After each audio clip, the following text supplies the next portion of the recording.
Good morning, everyone, and welcome to this next session. As Todd has said, my name is Shannon Manders. I'm the editorial director for GTR, Global Trade Review. We're a publishing and events company operating in the trade finance space. We've titled this session The Macro Reset, where we're going to look at trade routes, trade risk, and trade realignment. And I think the word reset is quite deliberate, because if you look at what's been happening in the world of trade over the last few years, it does seem to feel that this isn't just another cycle and that there's something a lot more structural that's happening. We've had repeated geopolitical shocks, we've had growing use of tariffs and industrial policy, and all the while, we've had this sort of rewiring of global supply chains, whether that's nearshoring, friendshoring, or simply bringing more resilience back into the system. So that's, but while all of this is happening, certainly trade continues to happen and deals continue to get done. But maybe the terms of all of that are changing slightly. And that's really what we're going to be unpacking in the session this morning. We're going to be looking at what's actually showing up on the ground in these guys' minds and their perspectives. We're going to look at which of these shifts are real and which are kind of more temporary. And then most importantly, we're also going to look at where the opportunities are, particularly for financiers in all of this. So with that, I'm delighted to be joined by a really fantastic panel of speakers. And I'm going to ask each of them to actually introduce themselves just very briefly. And while they do that, to also answer, just in one sentence, a question on what they think is the single biggest force reshaping global trade right now.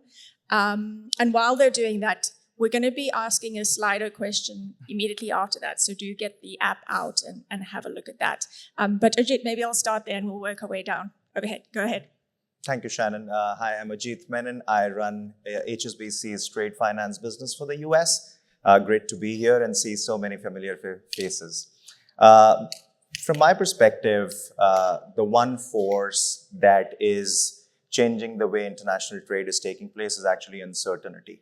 And it's not just what's happening today. If we think about 6 years ago, what the world was hit with the pandemic, and ever since the pandemic, corporate world, treasurers, CFOs, CEOs have had to deal with shocks one after the other, whether it's the Panama Canal crisis, the Suez Canal crisis, closer to home, the Baltimore Bridge collapse, the Red Sea crisis. All of this has meant disruptions to the way companies are buying, companies are selling. It's meant cost escalations. And then, Liberation Day came, and the way the corporate America would buy and sell has fundamentally changed. So uncertain environment is what it is right now, and corporates are working through that. Thanks, Ajit. I am an editor in my day job, and I would say that is a very long sentence, but thank you. Diane, over to you. Seriously, Shannon, you think bankers can, keep things to one sentence? Yes, we'll try. Yes. Diane Carenza, I head up the Trade and Working Capital Solutions business at Scotiabank, where we, support our clients in these changing times and helping them mitigate risk and unlock some working capital. So amongst the many things that are going on, I really believe that it's the policy-driven nature of trade and we can almost say the politics of trade now, right? You look across the globe, divergent regulatory frameworks, tariff schemes, tax requirements, and you throw in what has always been there, divergent local market practices, well, that's creating a lot of friction in cross-border flows. My name is Scott Miller, and I am a senior advisor at the Center for Strategic and International Studies, non-resident, which means I'm old and retired. I had a 35-year career with Procter & Gamble, half in operations and half in global public policy. And then I followed that up after 6 weeks after retiring, I unretired and took the job with CSIS. So one of the things that my colleague Bill Reinsch and I have done recently, starting in 2018 is we started a podcast to talk about trade in common, everyday language. It's called The Trade Guys. And so you don't have to listen, but like and subscribe. We'd appreciate that. In terms of what's happening now, I will rely on a real expert, which is George Friedman, head of Stratfor. He wrote a book called The Storm Before the Calm. And what he described is the conditions that were present now, where institutional arrangements created 20 to 50 years ago are now no longer able to solve the problems they once solved. Most of our institutional arrangements in the trading system are post-World War II agreements, the so-called rules-based order. And like every other post-World War II obligation or agreement or treaty, those arrangements no longer solve the problems they once did and are fraying at the edges. So I like his title. It is the storm. I hope there's a calm afterwards, but it's the institutional aging out that is causing us the most problems. Excellent, thanks. And you guys will all remember Scott because he's spoken at BAFT conferences before, and I do encourage you to check out the podcast. It's really, really good. So thanks everyone in the audience for taking a look at that first Slido question. So we're asking you guys which factor is doing the most to reshape global trade flows in 2026, and it does seem to be that geopolitical conflict is right up there, front and center. Any surprises there? Ajit, Diane, Scott? No, I think we are seeing these in our trade flows. There's more and more of regionalization that's happening, whether it's Asia for Asia, intra-Asia flows have increased. That's one way corporates are solving for geopolitical conflict and the disruptions associated with those. But we're also seeing intra-ASEAN flows, and then within the Americas, we've seen a significant uplift of flows. So not surprising, but companies are extremely resilient and they're working through these changes. Excellent. Any other comments? Maybe Scott, does it surprise you that tariffs and trade policy is only taking up 15%? I think that's about where it belongs, to be honest with you. Now, part of it is trade policy hasn't really advanced much, and the geopolitics represents sort of an older order being restored if the rules-based system isn't working, the spheres of influence being the older geopolitical order.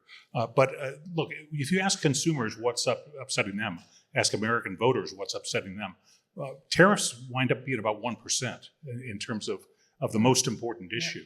They're worried about affordability. They're worried about jobs in the economy. So this is in the right context. We do have disorder geopolitically, and there's a lot of reasons for that. But yes. Yeah, excellent. Shannon, I'm a little surprised at the supply chain diversification being so low. When we're out meeting with clients, that tends to be one of the key topics that we're discussing, and they're looking for ways like, how can you help us? Do you have partner or banks that can help us in other markets to help us to understand? Or we need new solutions as we're onboarding new suppliers, right, to help mitigate or just help out with the payment flows. So I'm actually a little surprised that is as low as it is. Yeah, I mean, I guess they're all interlinked, right? And it's probably unfair to get people to pick just the one. But I want to open up our discussion, and maybe we'll start at a place where, which is probably the most immediate shock in our trade and trade finance lives right now, which is the war in the Middle East. And Ajit, perhaps we can start with you. So obviously, since the escalation of the conflict in February, what's changed on the ground in terms of how goods are moving? Maybe we can start with physical supply chains, and then we can come on to the financial implications thereof. But what are you guys seeing in terms of changing of trade routes, suppliers, how trade is executed? Yeah, I think first things first, what we have seen is deep resiliency within the region, right? The local policies that have been deployed by the government, for example, in UAE, a $37 billion stimulus, 37 billion AED stimulus targeted towards SMEs has been super helpful. The current, sort of ceasefire has restarted project allocation, which is very interesting. So they want to move on with it. UAE, for the most part, did not shut down. So domestic trade continues to grow. What they've also sort of successfully done is leverage the road routes for imports. So, grains, for example, are now landing at a different port, and land routes are being used to push them into deep Iraq, for instance. The challenge, however, is with the exports, right? And clearly, when 20 to 25% of your global oil stroke LNG flow through that 21-kilometer long strait, it is a problem. And that's where we are seeing challenges. And it's not just oil. If you think of the derivatives of crude, we have challenges with fertilizer. We've seen escalations in the subset, for example, aluminum, sort of buying, chemicals, plastics, and so on. Detroit-based car makers actually recently made a public statement that they expect escalations to the tune of $5 billion to happen. So we do see that to be a significant issue that importers are sort of working through. And then from a client perspective, I think everyone's pretty clear that if you have access to capital, you will tide over this uncertain phase as well. So we have seen on the ground a higher demand for capital, especially as clients are sitting on inventory. Clients are actually having to pay a higher tariff towards a higher cost towards transportation and so on. So it's a challenging situation, but the overarching theme is that it's been incredibly resilient. Yeah. Are you seeing many changes in terms, like from a bank perspective, in terms of risk appetite and pricing? And, are some of these sectors getting a little bit harder to finance? Yeah, I do feel that the full price of the war is not actually reflective in the book right now, and that is positive considering the fact that that's not one more issue that our clients want to deal with when there are so many going on. Our client selection at this point in time is top priority, but our leadership in the region has gone out and made a sort of bold and public statement that we are fully committed to the region. So we continue to support our clients. We have seen extension requests come through, and we are supportive of all of those requests. And can you give us a little bit of flavor of the types of trade financing that you've maybe seen sort of shoot up in terms of demand from those clients? I think it's all aspects of working capital, whether it's receivables, monetizing against top-tier debtors, whether it's sort of reigniting the efforts around building resilient supply chains. And then, of course, there are clients who are looking to monetize inventory that they are sitting on. Yeah. Maybe, and something that we spoke about previous to being on stage, Ajit, is how clients are kind of behaving differently now than before even the pandemic. And Diane, maybe you've got some thoughts on this as well. But what's your sense in terms of how prepared clients are now? Are they holding that inventory? Have they built those buffers in? Like, what's their take on what's happening in the world now versus even just a few years ago? Sure. So look, if you take a step back and look at it through the CFO's lens, capital allocation is a priority for our CFO, and then they have to ensure that there is resiliency within supply chains to ensure there is no disruption in production. And resiliency means deploying capital and liquidity into their supply chains. At the same time, you also have to future-proof your business, invest in R&D, invest in innovation, invest in growth, while giving back to your shareholders in the form of dividends and buybacks. So these are conflicting priorities, right? Just in time is a thing of the past. Just in case is important, and it's well and truly here. So what happens is that if we do see significant amount of trade financing opportunities, whether it's through supply chain financing, whether it's through inventory financing, that dialogue is significantly right up there as CFO priority. And that's where we are spending a lot of time with our clients. And then, of course, on the distribution side, as clients are thinking about new avenues to distribute their products, whether it is flipping merchandise trade into, as a service proposition, we are also helping clients optimize risk and build out sales enablement solutions. Diane, anything you want to add to that? Yeah. So what I'll add is similar to the Slido poll, we did a survey across a number of a client segment, and 80% of them did say that they're shifting their trading relationships or routes. And the top priority for them is de-risking those elements. So some of that is looking at insurers, along with their banking partners, looking at insurers. And we've seen that in a number of studies, right? Insurance rates are, insurers are having many more conversations, or other elements on the working capital side, holding more inventory. So to create that buffer, as well as looking at the various monetization strategies as well to compensate for those shifting corridors. Yeah. And coming to you, Scott, and sticking with the Middle East, what does this conflict signal about how governments continue to use trade? Whether that's through choke points, sanctions, etc. What are you seeing this? What does it mean in terms of how governments are using trade? Look, the uncertainty is up, and the point you made about insurance is an excellent one. Look, what closed the Strait of Hormuz was not the Iranians.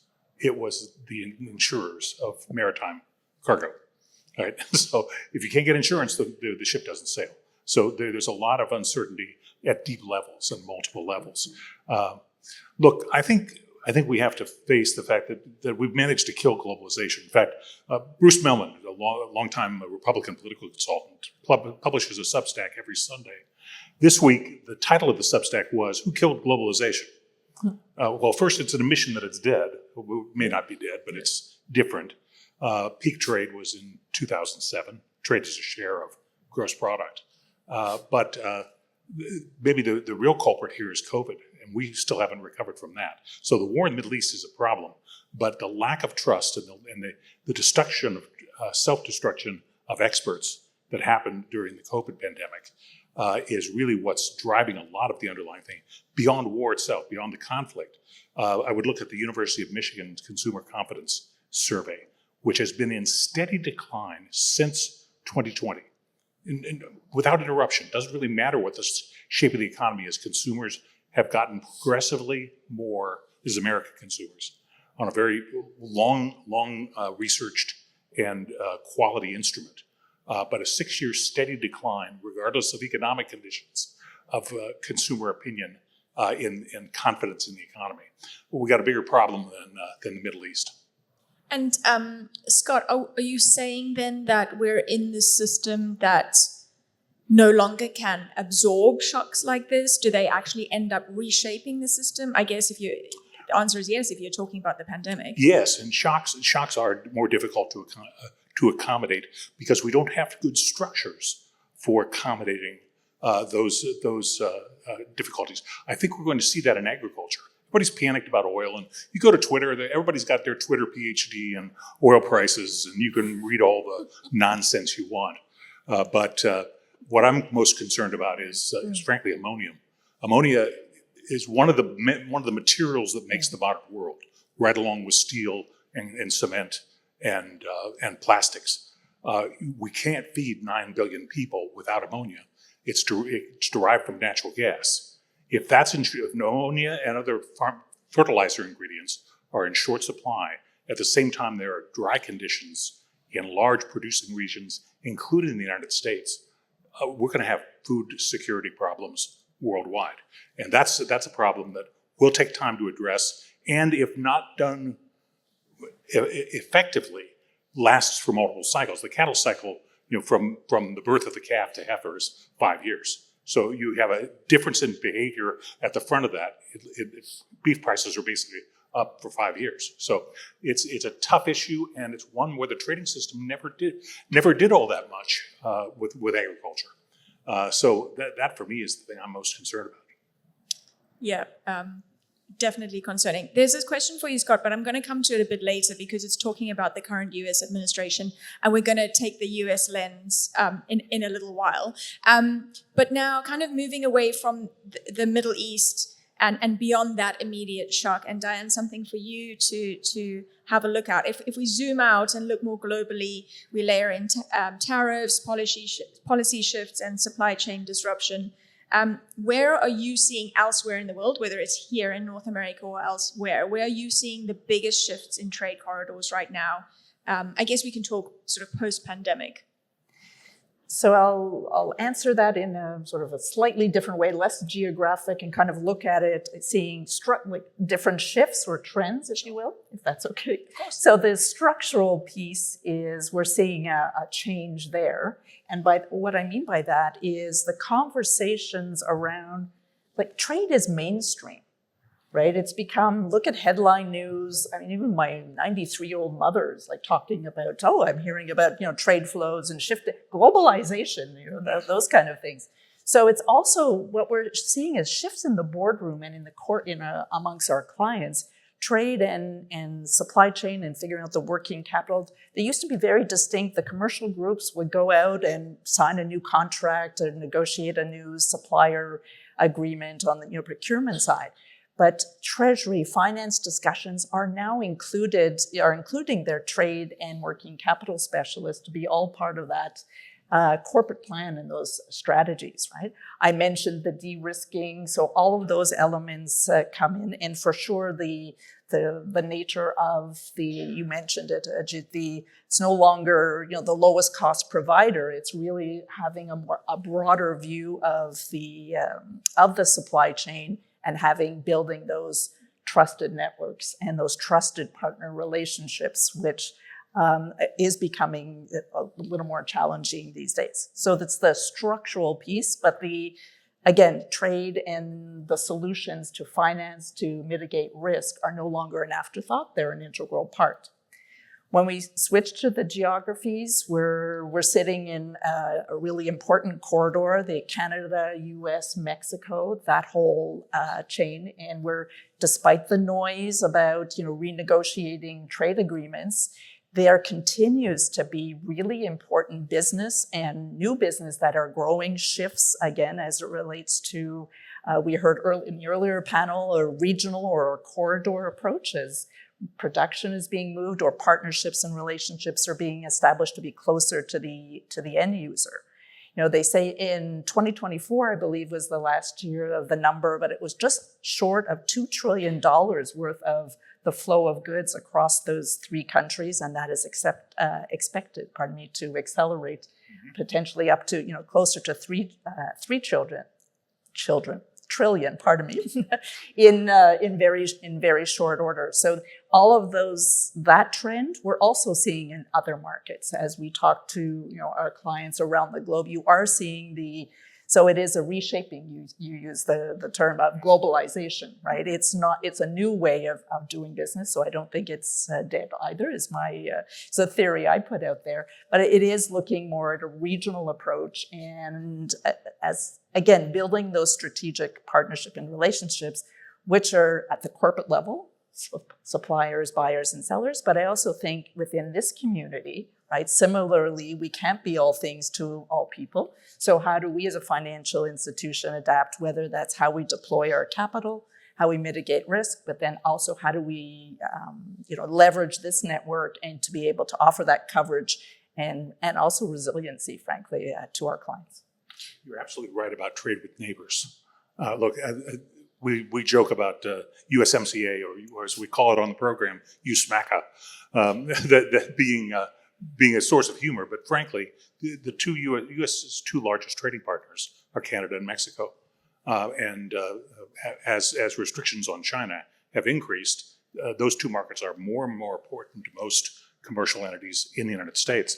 The same trade with neighbors happens all over the world. Mm-hmm. If you look at the European Union, the single market, plus the affiliation agreements that include big, actually low-cost producers like Turkey, it's quite a substantially important to all the commercial entities. Same thing in Asia, a little less singular, because there's probably 1,500 to 2,000 bilateral agreements that knit together the region, but they do it in a way that simplifies and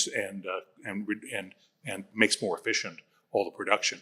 What happens in North America is not trade agreements. We make things together and we sell them to each other and to the world. And those goods are globally competitive as a result. So I think paying attention to trade with neighbors is where the gravity is. So forget the rules for a moment, look at the gravity. And I think that what you're going to see this summer, not a renegotiation, you'll see some side agreements or annexes about specific U.S. issues with Canada and specific U.S. issues with Mexico, which are not the same issues in most cases, as being the solution that keeps the USMCA together.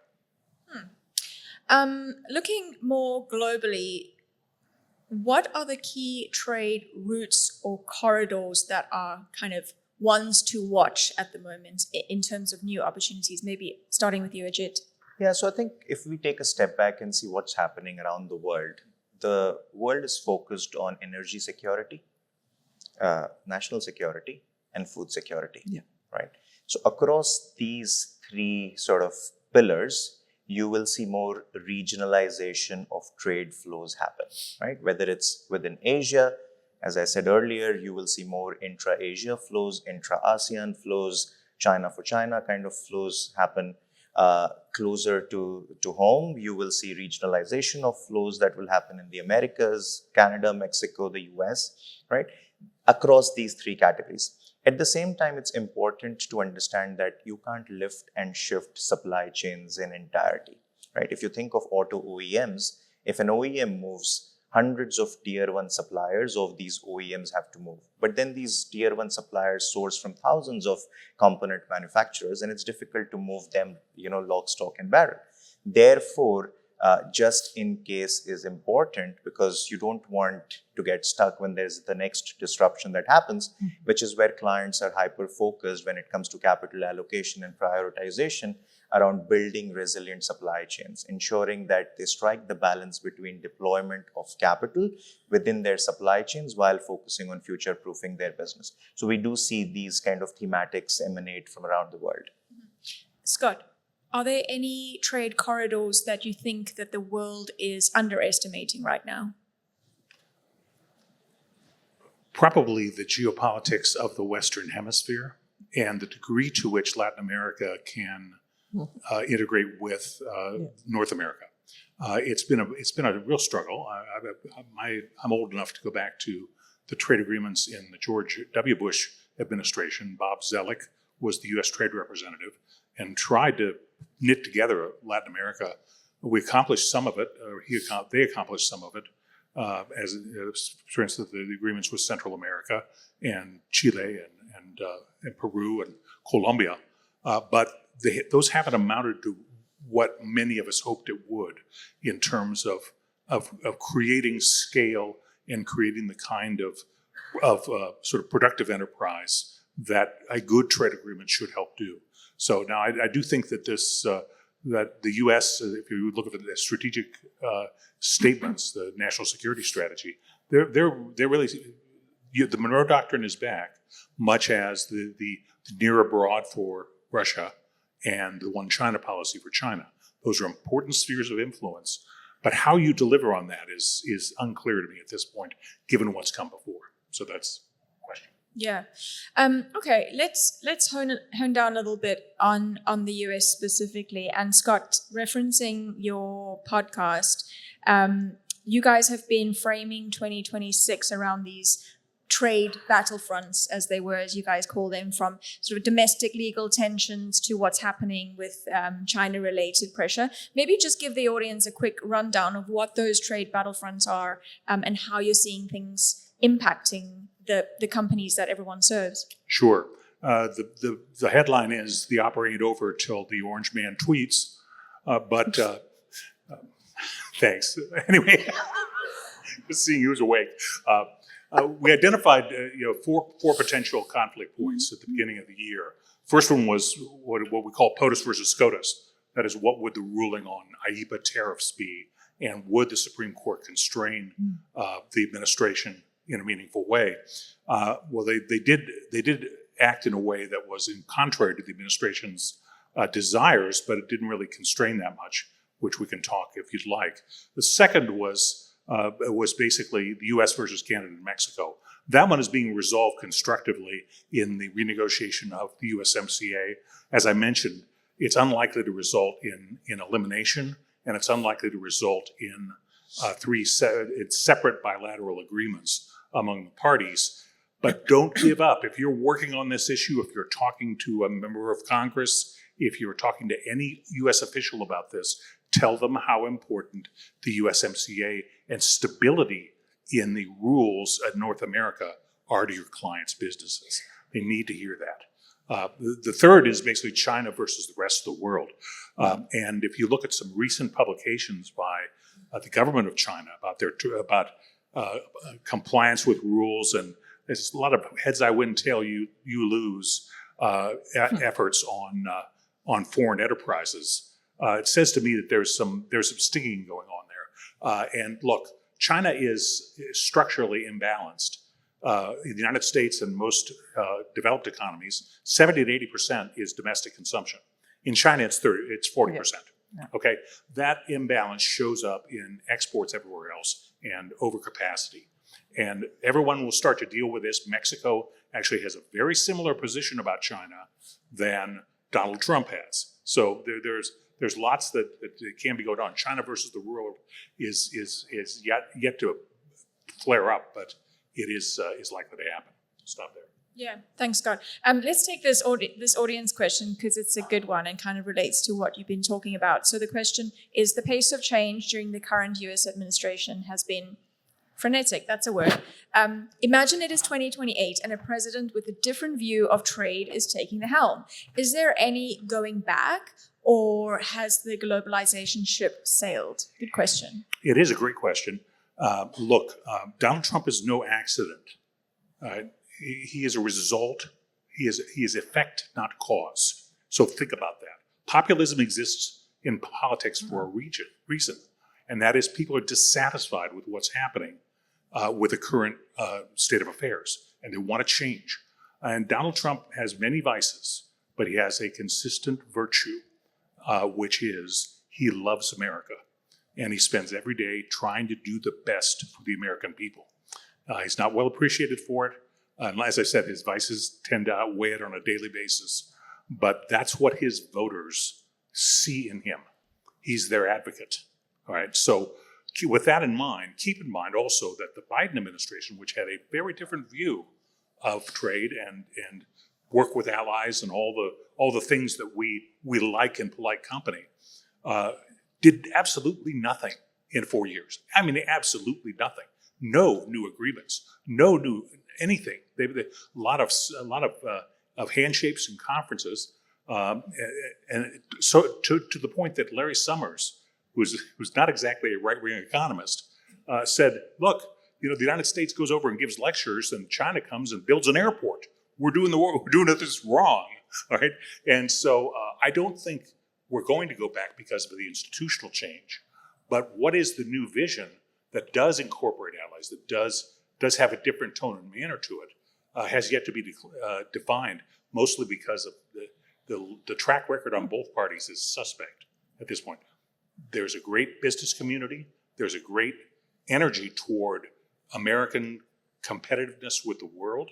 And Donald Trump's trying to make this country more competitive in many ways. He's doing it in odd ways, but that's his goal. He wants to make the United States the best place to locate business in the world.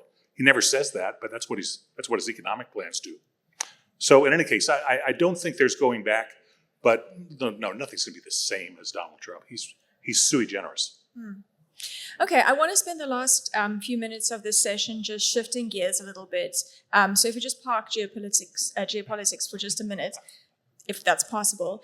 We have one more Slido question, which we'll take, if you can put that up on the screen. But one thing we're seeing very clearly at GTR at the moment is that a lot of the real pressure in trade finance is kind of sitting beneath the surface. So we're asking you guys to answer where you're seeing the greatest pressure today. And I want to come to Ajit and Diane on this, like away from geopolitics, what do you guys think are the biggest vulnerabilities in trade and trade finance today? Because certainly some of the most read stories on the GTR site these days, they're not related to trade flows. They're not related to trade routes or tariffs or geopolitics. They're about things like fraud and disputes and I would frame it as sort of structural weaknesses in the way the trade is financed today. Everything from, the ongoing fallout from First Brands Group to what's happening in Greensville. And we've got our reporters going along to some of the court cases that are starting in June in London and in Australia later in the year. But I guess the point is that we're continuing to see a bunch of things that, in theory, the industry may have kind of got a handle on right now. So maybe, Diane, starting with you, what are the biggest vulnerabilities in trade and trade finance today? What's keeping you awake at night? So it's interesting watching how the answers and the screens are shifting here.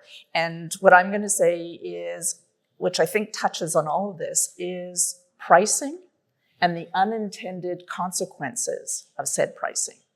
So we're seeing all of these issues that we're seeing the bars shift a little bit here. We're seeing increased risk, more in some cases more complex transactions with longer tenors, and trying to look to be a little more creative, if bankers can be creative, in terms of the solutions for our clients.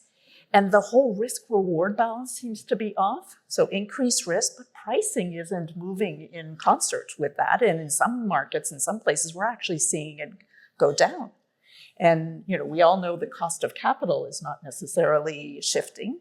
So the concern is, are we leaving markets and or segments of the industry, of the industrial or service industry, are we leaving the sidelining or unintentionally leaving people behind?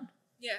Ajit, same question to you. Well, I think for me, if I take a more strategic and a long-term view to the way trade is getting financed, I would still say it is the lack of digitization in the infrastructure and the ecosystem.